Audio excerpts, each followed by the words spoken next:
자, 앞전 시간에 우리가 그 직업재원팀 또는 직업재활센터, 직업적응훈련반에 어떻게 들어가야 되는지 등등 해가지고 일반적인 얘기를 좀 나눠봤고요. 이제 아까 말씀하신 것처럼 이제 복지관에 막 오는 친구들은 20살 뭐 전후 초반에 이런 친구들인데 막 놀고 싶고 여자친구 만나고 싶고 뭐 게임하고 싶고 막 이렇지 않습니까? 부모님들의 욕구인지 당사자의 욕구인지 좀 헷갈린다. 일단 저희는 프로그램을 제공하는 당사자가 당연히 당사자인데 이거에 대한 결정권은 보호자가 타인인 이제 보호자가 갖고 있는 거죠. 물론 이제 주된.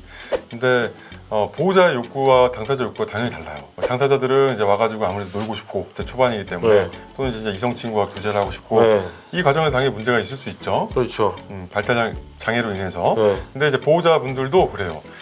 내 자녀가 장애가 있기 때문에 조금 더 이 시기에 뭔가 해야 된다라는 게 이제 비장애인 자녀에 비해서는 아무래도 많이 있겠죠. 그러다 보니까 거기서 오는 좀 갈등들이 있죠. 마음이 급해. 그렇죠. 막 급한 거죠. 20대 때 사실은 대부분의 이제 비장애인 보면은 이제 학교 가서 바로 막 이렇게 막 엄청 내가 취업에 대해서 바로 준비하지 않거든요. 그렇죠. 지난한 과정이 있고 그 과정에서는 그 과정들 그리고 그 과정을 쌓게 되는 경험들이 모이고 모여서 결국에 내 진로와 나의 적성과 나의 흥미를 내가 스스로 분석할 수 있는 그런 데이터가 내 스스로 안에 이제 누적되기 마련인데 심지어 나는 그게 누적도 안 됐어. 27살까지도. 그렇죠. 근데 그게 이상하지 난 않은 30까지도 세상에 누적도 안 됐던 것 같아. 그렇지 않은 우리 세상에 살고 있어요. 우리는. 근데 그게 장애가 있는 발달장애인에게 그걸 요구하는 건 사실 말도 안 된다는 거죠. 오히려 과할 수도 있다. 그렇죠. 20대 초반에 그걸 취업을 해서 일을 해라 라고 하는 건 사실 너무 좀 과한 혹사다.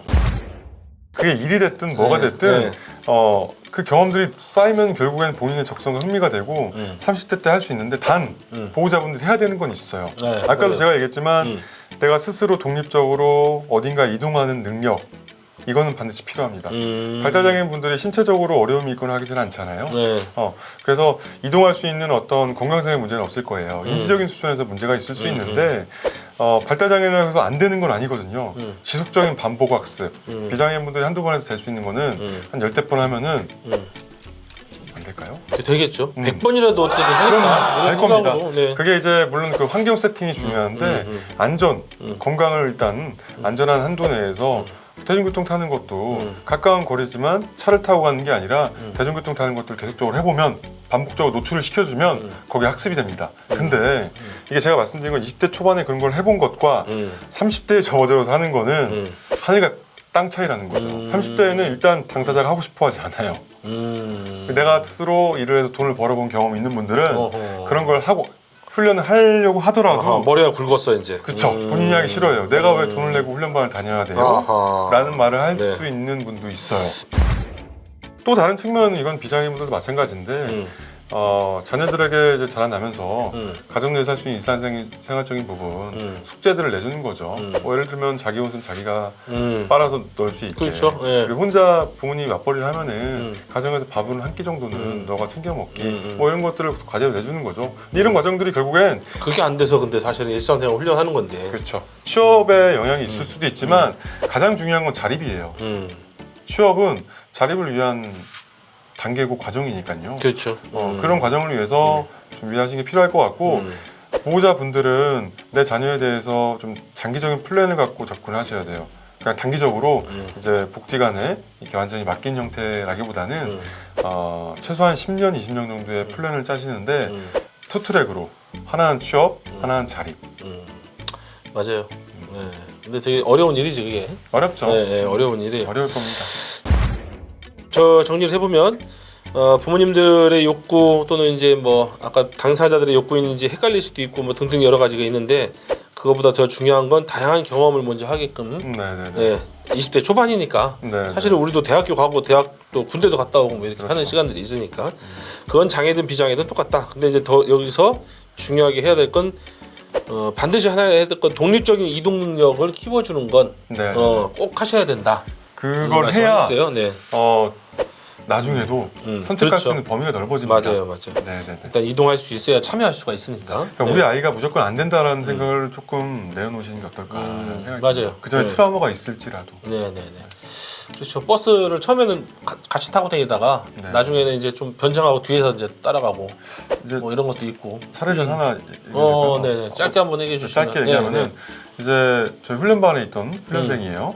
근데 이 훈련생에 대해서 보호자분이 복장에서 멀지 않아요. 버스 한 세 정거장 정도인데 네. 버스를 타서 훈련을 하도록 권유를 드렸어요. 근데 보호자분이 말씀하시기에 예전에 버스를 타다가 내리는 과정에서 굴렀다. 어허. 그래서 좀 발목이 이제 부러지거나 어허. 그렇게 했던 것 같아요. 네, 트라우마가 그래서 있네. 그렇죠. 그런 트라우마가 있으니까 보호자도 좀 겁이 나는 거예요. 근데 저희가 훈련반 참여하면서 1대1로 자원봉사를 붙여가지고 진행을 했었는데 충분히 할 수 있어요. 그래서 좀 그런 너무 겁을 먹고 이제 겁을 먹을 수밖에 없는 상황이긴 했지만, 그렇죠. 네. 그래서 안 하시니까 더 고착화 되는. 내 자녀가 이제 인지적으로 좀 더 어린 기장에 비해 좀 어리다고 판단이 되니까 아무래도 좀 더 보호를 하는 측면이 있는데 그렇죠. 뭐. 사실 네. 성인이기 때문에 성인으로 대해줘야 되고 그게 이제 보호자부터 시작이 돼야 되지 않을까라는 생각을 하는 겁니다. 한결같이 나오시는 말씀 드린 것 같아요. 이 부분은 이제 전문가들, 종사자들한테도 네. 성인은 성인으로서 대접을 자꾸 해줘야 네, 그렇게 역량도 개발된다. 부모님하고 갈등이 있을 때도 꽤 있잖아요. 있죠. 그래도 있죠. 한번 사례를 얘기해 주셔도 좋고 아니면 뭐 그럴 때 어떻게 해결했다라든가 아니면 어떨 때 주로 갈등이 일어난다든가. 뭐 갈등이 일어나는 경우 사실 뭐 유형은 많겠지만 그냥 그거를 대충 공통점을 이제 따지다 보면 보호자분들이 원하는 게 받아들여지지 않을 때 또는 그렇죠. 내 자녀가 서비스를 받을 수 없을 때 좀 부당하다라고 느낄 수 있죠. 근데 그거에 대한 좀 이제 과정이 매끄럽지 못하면 민원이나 이런 걸 속출하게 되어 있고 그렇죠. 그게 대체로 많은 형태였던 것 같아요. 그러니까 이제 민원이 발생했을 때 매끄럽게 한다는 게 사실은 어렵죠. 잘 들어드리는 건데, 그렇죠. 네, 잘 들어드리는 건데 일단 마음이 상하신 거니까. 그렇죠. 그래요. 본인들이 원하시는 것들이 잘 이루어지지 않을 때 일단은 뭐 갈등하게 된다. 왜 우리 아이는 직업반에 훈련반에 못 들어가냐? 네. 이제 대부분 못 들어오는 경우는 이런 경우가 많아요. 집단 프로그램이니까 일단 단체 생활이니까 기본적인 규칙이나 규율이 있겠죠. 근데 다른 것보다도 같은 목적을 갖고 온 훈련생들 간에 분쟁이 일어나는 경우가 좀 많아요. 그래서 막 실제로도 막 치고 먹고 싸우고 아하, 그거 안 되지. 피가 날 정도로 싸우는 경우도 있고 그래요. 욕설을 한다든지 뭐 이런 거는 그거 굉장히 큰 문제인데 그거 그렇죠. 어떻게 근데 해결해야 사실 되지? 네. 이것도 문제 행동이잖아요. 그렇죠. 이런 문제 행동을 좀 적절히 파악해서 진행을 해야 되는데 이제 발달장애로 인해서 이걸 말을 하는 게 표현 자체가 제한적일 수 있거든요. 그럴 수 있죠. 또 그리고 살짝 분명 지나가다 이렇게 할 수 있는데 상대방이 느끼기에 때렸다라고 느낄 수 있기 때문에 이걸 보호자한테 누구누구가 나를 때렸어 라고 얘기를 해주면 보호자는 그걸 꼭 판단 한번 하셔야 됩니다. CCTV도 좀 달았는데 확인을 해야 되는 경우도 많이 있는데 확인을 하고 조금 그 뒤에 감정을 좀 대입하는 게 좋지 않겠나. 어쨌든 단체 생활이기도 하니까 네네네. 참여자들끼리의 분쟁이나 안전 문제가 제일 중요하게 갈등 상황이나 참여를 못하게 될 때는 그런 문제가 더 크다. 이용할 때도 이용하기 위한 저희가 평가 과정이 그냥 이 평가 도구로 평가하기도 하지만 네. 훈련반에 실제로 들어와서 관찰하는 상황 평가라는 것도 있어요. 2주에서 4주 정도. 처음에 평가가 어떻게 되죠? 평가는 도구가? 이제 다른 복장 가도 마찬가지예요. MDS라고 불리는 표준화된 평가 도구를 이용하는데 이 평가는 뭐 5가지로 보통 평가를 진행을 해요. 신체적인 부분, 이제 내가 수용할 수 있는 언어, 표현 정도가 어느 정도 되는지, 그리고 대부분 이런 기능 검사가 손가락 기민성 검사와 연결돼 있어요. 손가락은 우리의 지능과 연결돼 있거든요. 네. 손가락 이런 훈련들을 지금 진행을 하고 이거에 따라서 평가 결과가 나오면 그거에 맞춰서 훈련반에 들어와서 2주에서 4주 정도의 상황 평가를 관찰 평가를 진행을 합니다. 다른 훈련생들과 똑같이 프로그램에 참여하는 네. 평가 기간인 거죠.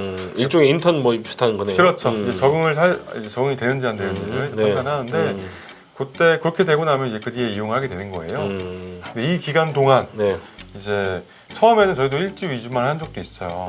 근데 이 1주, 2주 동안은 본인도 이제 이게 입학 과정이라는 걸 알기 때문에 그런 긴장을 어느 정도 해. 그런데 이제 한 3주쯤 되면 이런 문제 행동들이 나타나는 경우도 있죠. 네. 그래서 저희가 사례에 따라서 2주에서 2주까지만 평가하는 경우도 있고 좀 더 상황을 봐서 한 3주에서 4주까지 평가하는 경우도 있어요. 그렇지 않아요. 그게 허용 범위 안내면 되는데 이제 막 상대방에 대한 구타나 이런 경우가 있을 때는 좀 문제가 있죠. 실제로는 근데 이용하지 못하는 사례는 거의 없네요. 그럼 뭐 그렇긴 했죠. 네.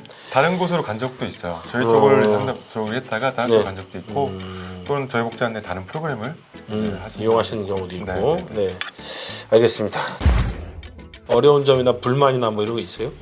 뭐 그런 거보다는 사실 뭐 다른 일 쪽도 마찬가지인 것 같아요. 장애복지에서. 근데 직업자라면서도 뭐 다른 쪽이랑 마찬가지인 거 근데 우리가 이렇게 뭔가 사회를 바꾸기 위해서 일을 하고 있잖아요. 피부에 쉽게 안 와닿아요. 아하. 그리고 장애 인식 개선 이런 것도 하는데 이게 사실 제가 직업자를 해서 말씀드린 거 아니고 옆에서 가까이도 같이 일하다 보니까 인식 변화되는 경우가 꽤 많았어요.